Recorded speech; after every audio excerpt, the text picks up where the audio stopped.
Hiphoptictacticians of the world. We have a very special guest this evening. It's been a pretty big build-up this summer. We've played 3 weeks already, back to back to back. Tough Dumplin. The July 15th show we had was a listening party, a preview of Volume 3, which is coming out August 9th. And we had so much fun that night, we decided to go back and do a listening party for every Tough Dumplin album. So we went back and did Tough Dumplin Foundation for Better Beats, which came out in 2000, and we aired that 2 weeks ago. And then last week we talked about Tough Dumplin Foundation for Better Lyrics. And here with us this evening, as well as Natalie. Welcome, Natalie. We've also got Tough Dumplin, who is gracious enough to talk to us about the latest release that we'll play again tonight, which is Volume 3. Yo, much respects. Thank you all for letting people hear the albums. I mean, it's been a few decades now of doing this music, so I'm just happy that people are definitely down to check it out. Well, when I made a post about it when we played the first album, and I realized that we've been playing this music for part of 4 different decades. That's crazy. Every time I hear you, when I hear decades, I'm like, how old are we again? but like, in all fairness, it's like 99 is still part of that decade, right? Nah, I like, it's funny because I think I hit you guys up at one point to be like, what do you guys think of all different the different albums? Because I felt like I played them side by side, and I was just like, they're so drastically different sonically to me because I worked on all of them. So I was trying to get outside influence. Is there anything really similar? Because I try to keep a lot of the intros similar. Like they all open up with like a Jamaican story or something. Like that's what all 3 albums do. But after that, the whole thing, goes south after that. Well, I think your latest Tough Dumplin drop with the kid yelling it is my favorite right now. Like, I think that's my favorite Tough Dumplin drop, like, that you have. Like, well, it was recorded in the 90s, probably I would say around 96. yeah. And so my brother, he's in his 30s now, that did that. And so he's laughing every time he hears his own kid voice, It's like, yeah, that one that you've got throughout the new album, that's my favorite. It's better than the Tough Dumplin, which is still good. That's how I start a lot of my DJ sets, actually, because I also wanted to talk about No Music Industry, which is the perfect song for someone like myself who DJs for the 15 openers at a hip hop show. Got you. I get like a few seconds in between to do a couple things. And that verse has so many opportunities in it to mix with different songs. And I don't know if you had DJs in mind when you made it, but so there's a few different places you can start it for beginners. If you're tight on time, start it right at the Tough Dumplin, and then boom, in with that.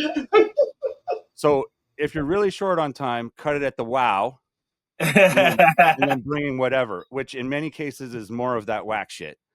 Yeah. But if you have a bit more time, you can let it play a bit and bring in Time for Some Action. You can bring in Northern Touch.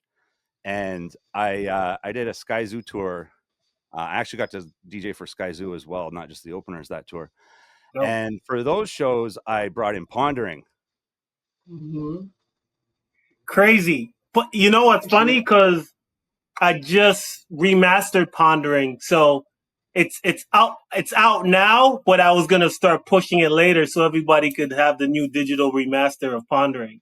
Because it was never on really, it was only on wax. But I feel like since it's a special occasion, August 9th, it was a good time to like rehype, Pondering. Well, and that song is so relatable to people from our generation on a nostalgic factor now, because let's face it, a lot of the people that I'm playing it for haven't heard the song, and they hear the lines about going to the movies on Tuesdays, late great movies on City TV. Yep. And I was just thinking about this the other day, actually. Maybe Kendrick Lamar owes you some writing credits because calling out Toronto MCs like they from Compton. I didn't even think of that. That's a good one. That's a good And it's funny because this is a funny joke. Like, there's a band that went to perform Canadian Music Week, and they asked me to tag along. So, the people at the show thought I was part of the band. And so in the band, I kicked the verse of Pondering. And so everybody's like, how you guys know about her stuff? You guys, how do you guys know about late great movies on City TV? They were like running up to the band. And they're trying to figure out how did this New York band knew all the stuff about them. But they didn't realize I wasn't part of the band, you know, but so it was kind of funny that the verse worked.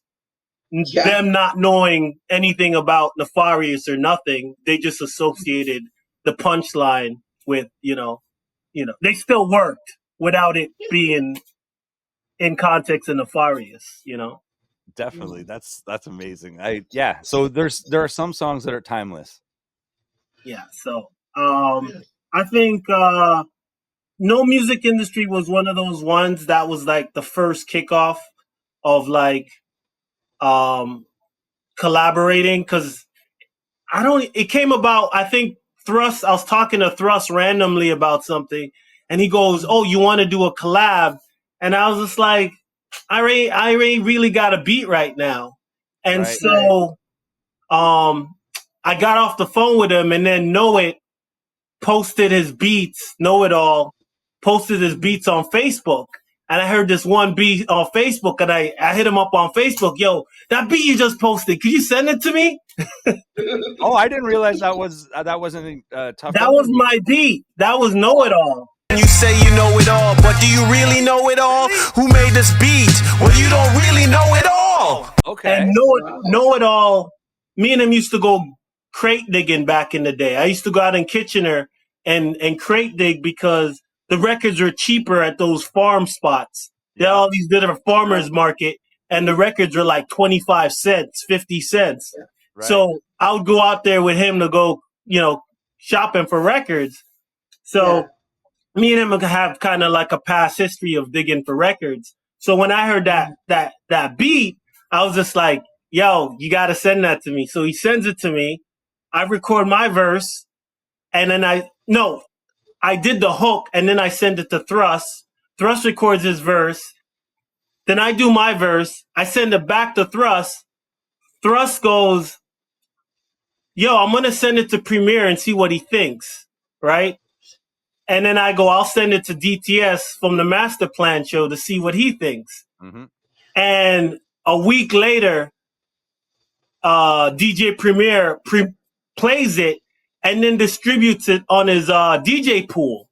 So immediately it was out the gate. Like, it didn't even have, it wasn't a back and forth. It just, the song got out and then it just left, That's perfect. Yeah, it took life on its own after that. So shout out to DTS and DJ Premier for making that track happen. I like the video too, and it's an experiment when I show people, because I don't tell them what it is. I put it on and they're kind of looking at me like, Jay, this isn't what I'm expecting you to show me. Give it a second. And you got the mumble guys at the beginning. Yeah, I think that was I wasn't sure how I was going to pull that music video off, because when I described it, people are like, so rappers from the 90s come and take over. How do you shoot that? Like, when you explain the video concept, Mighty Ducks jersey. That's all you have to say. Like, people are like, I don't know how you're going to shoot that. But then I remember in Star Wars, in Star Wars, they have the credits that explains everything before it happens. Yeah. So I took that approach. So it opens up saying rappers from the 90s come And so it tells you right in the beginning. So when we show up, you get the concept. Yep. So And it worked. that was a fun video, though. So then after that, you mentioned DTS was asking for more music, and that's what prompted better lyrics. Well, he was asking for more music for a minute before No Music Industry. Okay. So he was asking, and then the opportunity came with No Music Industry for me to do the song. Because at the time I'm producing, but I'm more producing for like movies and stuff like that, like scoring. I'm not actually doing any real hip hop beats at the time. Right. So that's how that Know It All beat came in effect.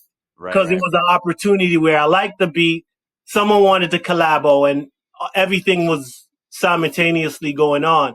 So I think DTS was just like, he was asking me what would be the new sound of Nefarious. And I was just like, I have no clue. Like, that's literally because I literally wasn't planning on doing an album. But then No Music Industry had my phone ringing. You know, once DJ Premier started playing your music, it was like a can of worms opened up. My phone kept ringing off the hook. And then I did another song. DJ Premier killed it again. So the whole pandemic, I think I was probably one of the most played Canadian artists on DJ Premier's show. He played it almost every show because I'll get a call every time he played it. I got like 10 phone calls. Yo, DJ Premier is playing you again. DJ Premier is playing you again. And so I think that's what kind of was like, let me try to write for this album. Mm-hmm. And so Foundation for Better Lyrics, I think it took maybe like 4 months for me to do that album. It was a short period of time. Right. And I just came up with different concepts, worked with a lot of different producers on that album. Navi was on that album. There's a couple, DJ Nana. So that was like, I produced almost half of the album, and then I got other producers that I knew around the way to kind of complete it. Right. And I noticed with that one too, that the humor from the first one is there, but there's like substance, and like it was a bad time for a lot of people, and that song Things Are Bad like hit pretty hard. Like you nailed it, man. Well, the problem with that song was no one was expecting it. Yeah. So when they heard an album, they're waiting for the jokes, and then that song comes on and they're like, that's not funny. Yeah. Like what he was saying. But it was, I just kept on writing. I didn't even like stop.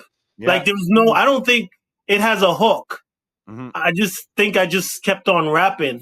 And I felt like for that song, I wanted it to be like how you saw the show in the 70s. You know, I sampled that show where the guy was talking about things are bad. And he literally goes on a rant and he goes on nonstop. So I kind of wrote the lyrics in that format where I just kept on rapping nonstop and, you know, and just till everything cuts out kind of vibe. And I don't want to paraphrase, but what's the very last line of that album? For which? Something about the things you're nostalgic for are no longer there, or something along. And that's the last thing you hear on the vinyl, and it's like, damn, I'm sad now. Actually, I didn't end it that bad because I had another song right after that. It didn't end on that. I think the other song was more of it was more of like not necessarily your typical hip hop song that I ended on. And that was on the vinyl? Yeah, that was on the vinyl. I think Tough Dumplin something.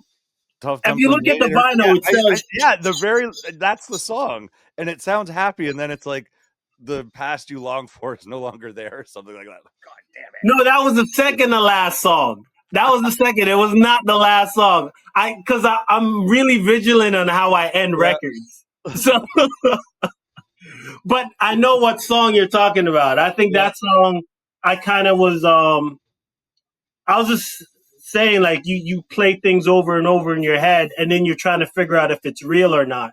Right. And because time has gone so far, you can't remember if you're just making it up or it really existed. Mm-hmm. And I think that's the point that I was making on that record.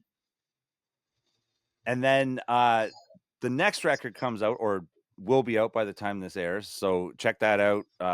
ToughDumplin.com is where we voted for the single. Has that been chosen yet? No, I think I'm going to continue it on for the rest of August.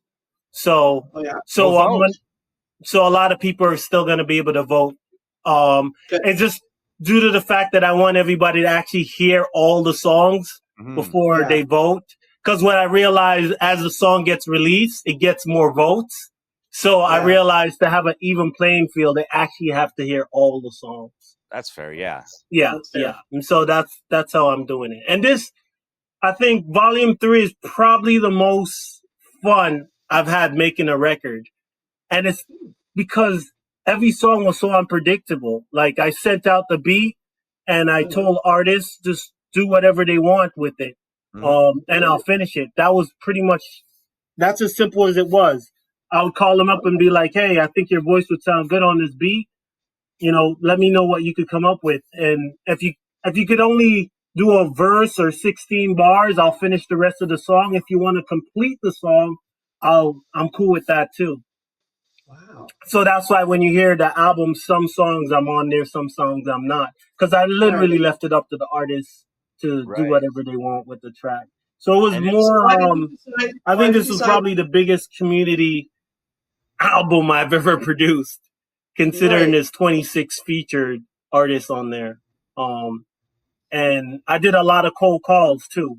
So there's a lot of people I called out the blue. I think Frankie Payne, he was on my demo back in 1995. So I'm calling him 30 years later, like, hey, yo, you want to do a track? Like, I haven't spoke to him in 30 years. And just be like, I think you sound good on this beat. And that's how all my conversations went. I literally like, hey, I think you sound good on this beat. You got 2 weeks and send me back your vocals and we'll see what we could do with it. And that was my approach for Volume 3. Was more just when you reached out to the connecting with artist, people and just catching a whole different experience on a record that you typically wouldn't hear. Who else? I got Double Soul on the record.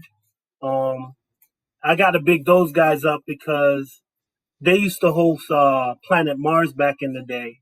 And Planet Mars was the underground spot where there wasn't that much places in the 90s that you could go and just do underground hip hop consistently as far as performance. And so Planet Mars, they kind of ran the whole Planet Mars underground. And Monolith was there, Brass Monk was there. And we used to battle in the 90s to see who could rock the crowd. And I remember going, because this was the first time we were coming out of the West End of Toronto. So and when I say West End, more like the Jane and Finch Chalk Farm area. And back in the 90s, the guys from the West End never really go downtown. So when we go downtown to perform, it's mostly Scarborough in the club. Okay. So you got to imagine it's Scarborough deep.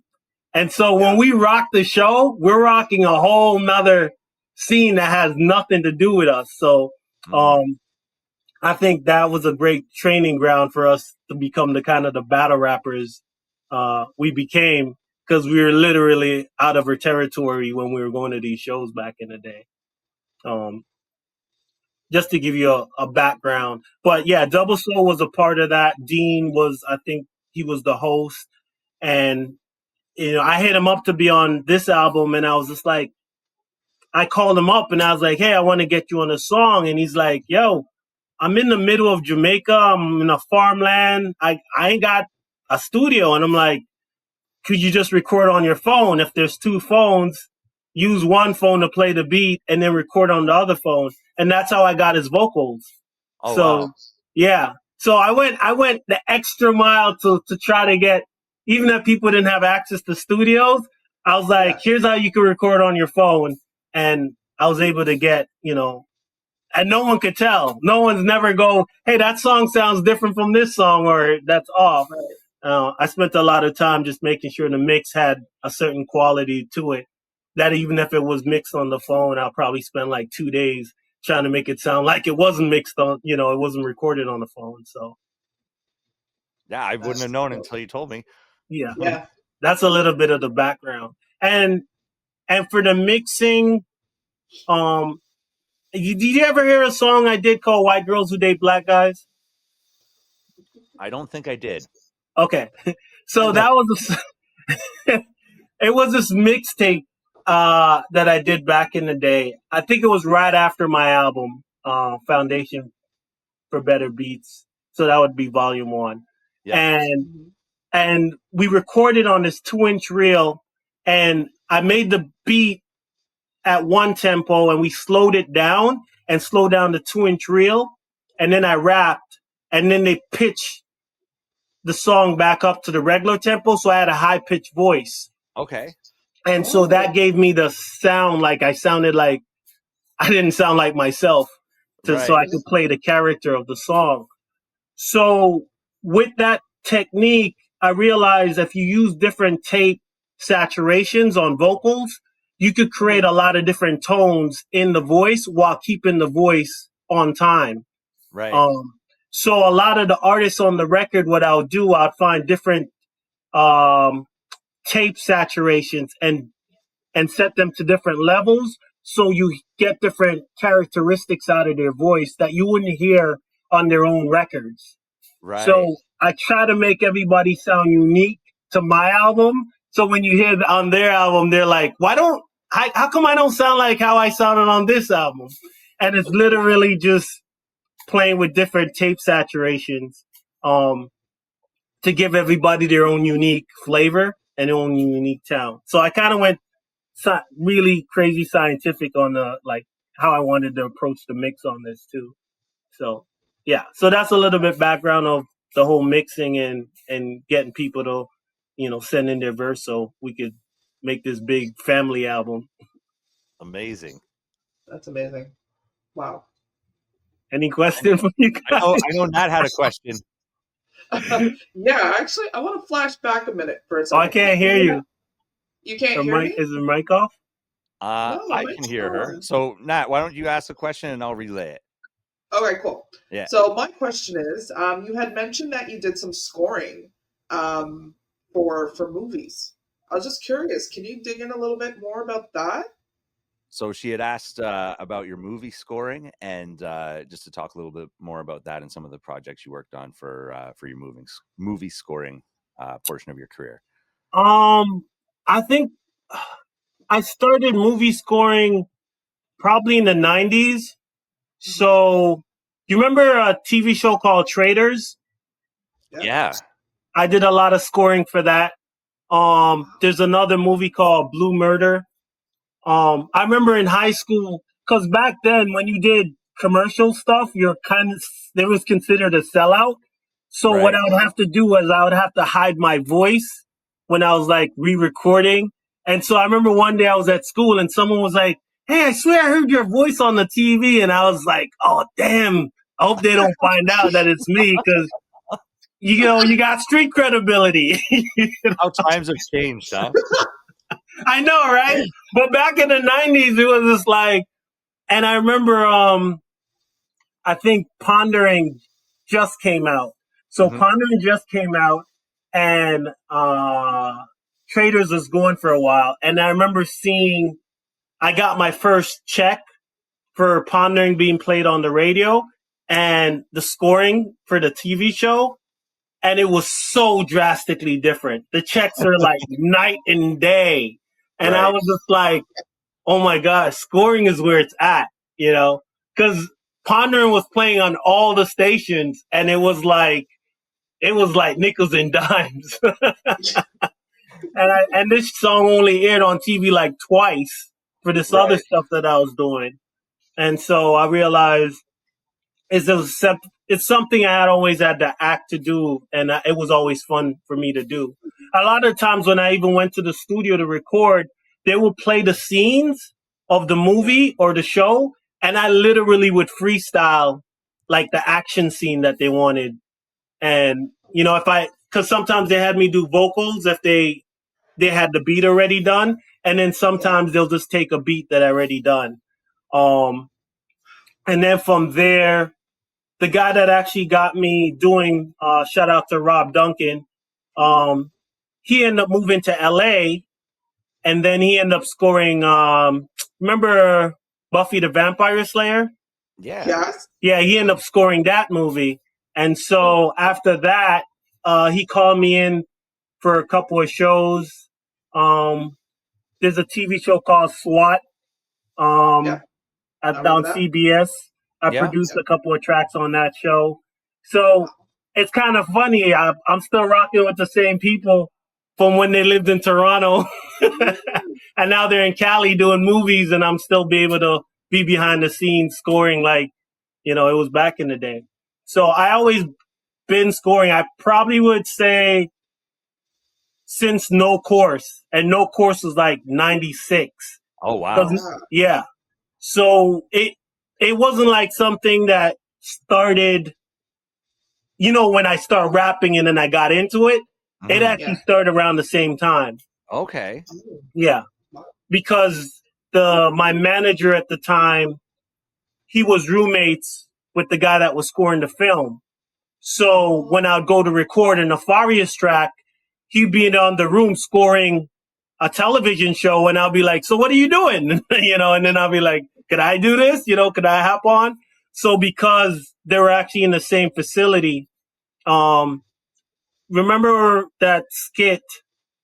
Um, it's on the first album. I think I'm making fun of Beat Factory. Yeah, for sure. the whack who wants to make a whack record deal or something like Yeah, that. yeah, yeah. Yeah, So yeah. while we were recording that was like the same time he was in the other room scoring uh for that show. Just to Okay. Oh, give you that's a timeline. Right. Yeah. So so scoring and working on films, was always, in my arsenal. And then when I moved out to New York, I ended up working on this show, doing sound for this. It was like a Bollywood movie that they were shooting in Jersey. And basically it's like Bollywood is the same budget as Hollywood. And yeah. the difference was the Bollywood, because I was, there was a lot of people wanting to know their way around. I got good with the actors and all the tech people, so I learned a lot. I was able to work with the big cameras, even though I was there for sound. It was Right. just the experience of working with some of the biggest production in film, like having access to it, gave me an opportunity to learn about film. So I ended up shooting a lot of the music videos.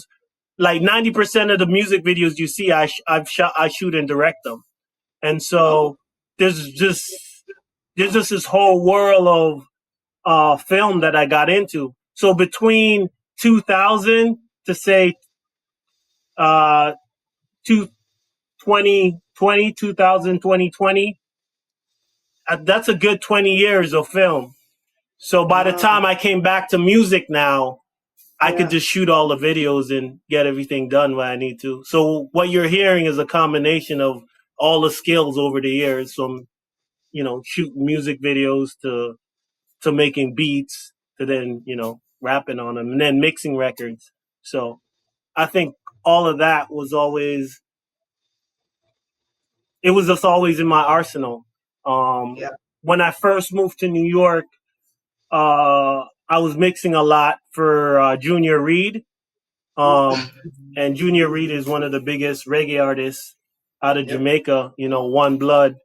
And he would be at the crib. He'll get to my spot on Flatbush around 2 o'clock, finish around 4, and then I'd mix 6, like from 4 to 6. and then it would be on Hot 97 by 8 o'clock. Oh yeah. And that's how the working pattern was. So I ended up being a super fast engineer at that because I had to mix. I'm mixing to go to Hot 97 in one day, you know? Yeah. And so I just got to work with so many cool artists. So between film, mixing, recording, producing, I just felt like I'm at a point right now where it's just like it just pick your poison, which one I want to do. And I think Yeah. on what you're hearing on the record is the blend of everything, you know. Yes. And it's its own thing. Like It really is. if I had to compare it to anything, I couldn't. No, It would just be go listen. It's its own thing. it is. Yeah, I can't put my finger on it. At first, I thought it was kind of like too eclectic, but then I was just like, there's so much room for a record like this because it has every song has kind of a different emotion, and you could go to whatever emotion you feel like going to. Mhm. Like if you're at the start of the record sounds like a party record. Yeah. And if you're more in the downer side, you go to the end of the record. It seems Yeah, like there's a downer the near the world's falling apart. there's some heavy stuff in there too, for sure. Yeah. Yeah. And But then there's like danceable stuff, like the Spanish joint, right? Like Yeah. yeah. there's such a variety on that album. I think my approach with this album is because I was always looking for different sounds and different vibe, and I was never trying to duplicate a vibe. I wasn't trying to be cohesive with the last thing I did. I wanted like a whole new sound that I didn't hear before, and that was kind of my approach. Was what sound I haven't heard before, and how do I keep it? How do I wanted to build around the artists who would sound good on this beat and create the sound around who I thought would sound good on what beat. And I think that was probably the better approach because it allowed it to take life on its own. Like I said, most of the songs on the record, I don't know until they send me the lyrics. I didn't plan what the concept was. I think the only song I planned was the first song on the album, One by One. And that because it was a middle ground between reggae and hip hop. So I wrote my verse first and then sent it out to everybody and said, here's my start of my verse. Do what you think, compliment it. And that's how I did that song. But that was the only song where I took lead on that because I felt like I wanted to start the album this way, but I wasn't sure I was going to end it. So is this album Type A Records? Is it through Yeah. that label? Yeah. And Swan's on that label right now as well. Is there anybody else on the album that's label mates? Roddy Raw is on there. Who else? You caught me off guard with that question. Let me see. The Susie track, Anubis. Yeah. So, yeah, and that was a dope track too. So Anubis, when he sent me the track, I remember hearing it and I was thinking to myself, I got to make this fit on the album because typically child abuse is something that I don't cover on my records. So I actually made a song before it that I felt would lead up to it, which is kind of a cool way to like work on a record was like, oh, it stands so on its own that you create a record next to it so it builds into it. And that particular record, if Brenda's Got a Baby is like Disney World. Yes. Compared to that record. Exactly. I would agree with that. Who else the label mates? Diamond Sons. So yeah, so a lot of artists from Type A is totally on that record. Beautiful. And I feel like at this point, I felt like having everybody, a good chunk of people from Type A on the record would be a good launching pad to do collabos in the future. Definitely. For sure. Yeah, so. Definitely. And I've heard a lot of unreleased Swan beats, and I'd love to hear you on some of his stuff too. Yeah. Yeah, he hit me up. We talked about it. We didn't talk about any particular track, but we talked about figuring out how to do something later. So yeah, that's gonna be interesting because it's Yeah. weird because a lot of the artists, when it comes to featuring, they think I have a problem featuring, and really what happens is I have a hard time with the beats. So Right. people would have these beats that they think I would sound good on, but when I hear them, I'm like, nah, I don't like the beat, and so it becomes always this clash. Mm-hmm. Like, as it seemed like I'm trying to get out, but when I'm a producer, I genuinely Yeah. want to either rap on something that I can't make, or it's so unique to something that's that's just I can't do. Yeah. Right. Essentially. So that's what becomes challenging with me featuring on other people's beats, is because I become so technical on the production side, it makes it Right. hard to collaborate, That makes sense. Makes Yeah. sense. But generally I'll find a way. I'll always find a way to work something out. So it should be pretty dope, collaborating with anybody from the Type A team for upcoming projects. Beautiful. Right So on. I think we've got time to play half of the short version of the new album. All right. Is there any message you want to leave our listeners with before we get into it again? Just go to toughdumpling.com and vote on what you like. I keep it simple. Just vote on what you like. I wasn't gonna go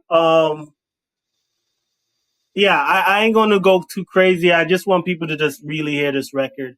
And there's a good chance I'm gonna do a blast with the DJ mix for a lot of people so they could pick what song to vote for. So yeah, so if you want, hit me up at toughdumpling.com and I'll send you the mix so people could have the full album as one MP3 file so they could choose. So that's going to be a dope opportunity for people just to hear the album on their own time if Yeah. they want, So. Yo, the boy from Jamaica, Kingston, Tough Dumpling, you listen to Hip Hop Tic Tactics. You don't know what me I say. Peace.